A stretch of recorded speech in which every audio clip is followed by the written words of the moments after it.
We have to decide, is Caesar worth it or not? And we shall. She's playing Monopoly, chat. I actually don't lose a Monopoly either. Monopoly or Uno. This is going to be the skin as well for those who like skins. This is going to be Caesar's skin. Oh my goodness. What's going on? Yeah, that's going to be Caesar. Let's look at the AI generated overview. It's going to be a defense guardian specialized in intercepting enemy projectiles using Radiant Barrier, which grants her permanent stacking defenses through Guardian Shield. She punishes enemies by increasing their overdrive energy costs. When her barrier breaks and inflicts stun with Earth Shattering Strike, her durability is bolstered by Unyielding Echo, allowing her to survive fatal damage and heal. So I do know that she's supposed to be like anti-hunters or rangers, whatever they're called. And so she sounds like it. And so for her, it seems like you want to run the physical defense because that's like the main person she's intercepting is like physical defense. So this is interesting. I feel like a lot of people have been eating this gear, especially because I feel like magical defense gear has a higher priority over the physical defense because most of the things in the game are actually going to be magical damage, like all the spells, all the artifacts, like things like that. And most just like DPSs outside of hunters are magical damage. Ooh, but they do run the curse blade. And I actually have this one. I do like thorns, reflective damage. This is interesting. This is interesting if we're going to keep the physical defense. So I understand why, but we'll see. Okay, looking at the talent. King's Shield.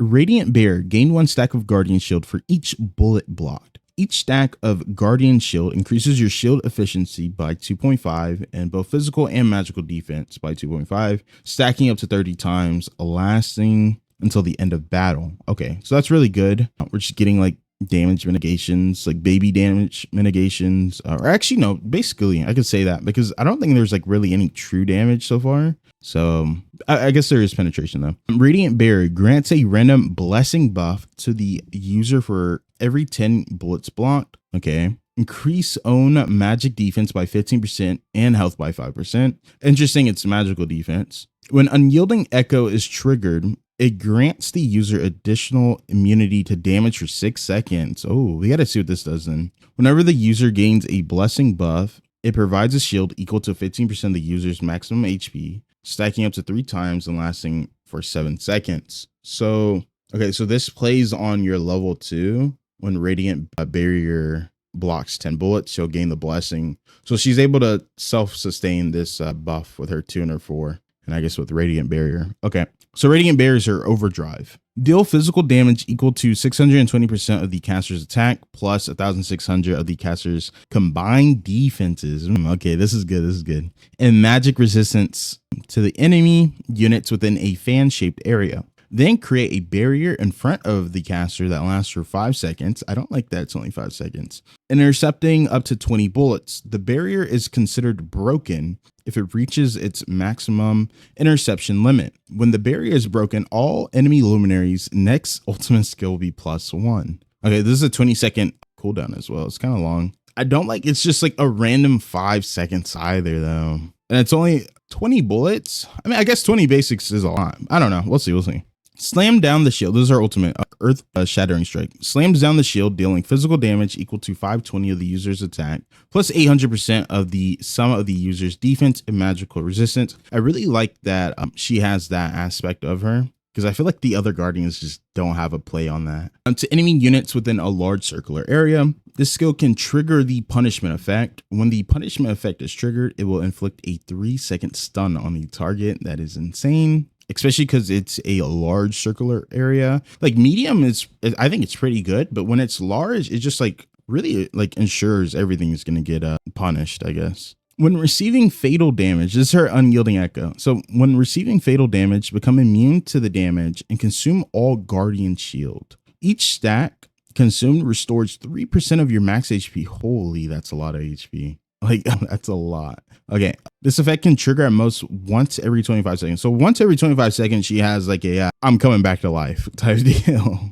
Okay, and then her special skill, strike the shield to grant allied units in a straight line behind the user morale and a shield equal to 16% of the user's max HP lasting 8 seconds. When the user has both morale and fervor, so when they're in grace, they enter the grace state, yeah. While in the grace state, they The shield provided by the skill is doubled and additionally provides magic defense. It's like I want to run this on the Black Dragon team, but I don't really see us getting in Grace like that. Because we would, actually, no, we can get in Grace. We definitely can.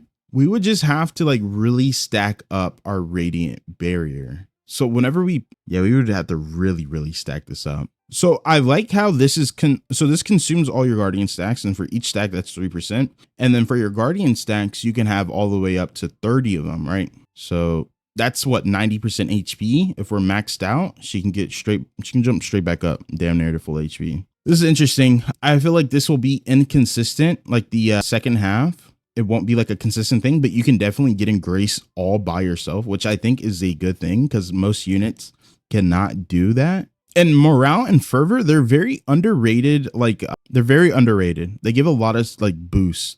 So is Grace. It's very underrated. Unyielding, I think it's really OP, especially for a Guardian, just to like come back alive. She can stun. She can block bullets. Okay. And for her 7, did we read this one? This is like her diamond. I was like, I'm never getting this though. Not for a while. Automatically create a barrier whenever the enemy first uses their ultimate skill. Holy, that's crazy. Okay, so I like it. I feel like for the gear, how come we're not running the gear that does like increased dual defenses? I feel like that would just be better than only running physical defense. I don't understand, actually. I don't understand why we're only doing physical defense. I think this gear does not make sense in my head. I don't like it because I don't like the gear. I think Actually, no, I think I'm fine with the gear. I don't like the accessory. I think that's my thing then. I like the weapon. I understand why he's running this, but why not just run the dual gear thing? I feel like we'd get more percentage. We'll ask ChatGPT to run the numbers for us. Okay, let me look at the end game team real quick, and then let me read the chat. So for the Black Dragon team recommended, of course, you always run the Lightens, always run the Wings, Solomon, Spear. Okay, so we have these 4. I also have my lamp at 8 already. So it's just the Necro and Agility, your Drain, Punishing Roar, and Prey of the Weak. Okay. And then definitely, so we already have 2 of the units at Red 1. We're also just planning on getting the Morgana because she's really nutty for Red team and the Black Dragon team. So like we'll have 3 of these units.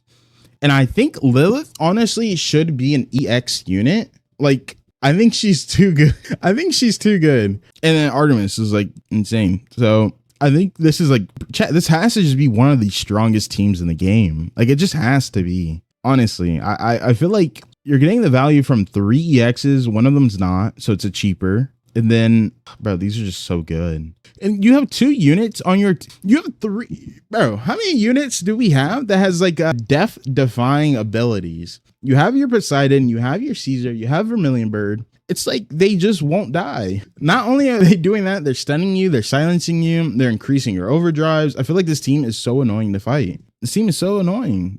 But yeah, chat, I would say me personally, and you can always slot an active too. You have Hermes. Hermes is OP. You have Orion. Me personally, I'm picking her up. I think she's really good. I don't think I agree with the weapon and the artifact. I think I'm going Gate of Truth. Boost dual defense by 24. Okay. Well, yeah, I like it. I'm going to pull for it, chat. I wonder if you guys are too.